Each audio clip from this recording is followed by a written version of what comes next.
నమస్కారం అండి. ఇప్పుడు సీత గారు చేసిన అనుచిత వ్యాఖ్యల కోసం మాట్లాడదాం. స్మగ్లింగ్ చేసిన వ్యక్తి హీరోయేనా అనేసి అడుగుతున్నారు కదా! ఇప్పుడు 50,00,000తో ఓటుకు నోటు కేసులో దొరికిపోయిన వ్యక్తి సీఎం అవ్వచ్చు.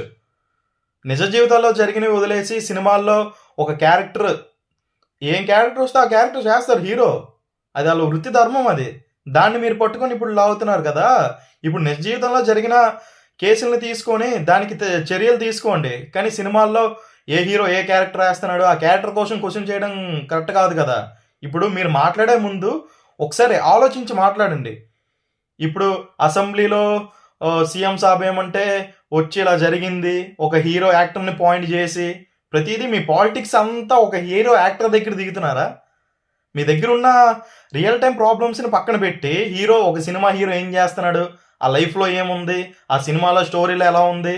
ఆ సినిమాలో స్మగ్లర్ అవన్నీ ఎందుకండి ఇప్పుడు? అవన్నీ జస్ట్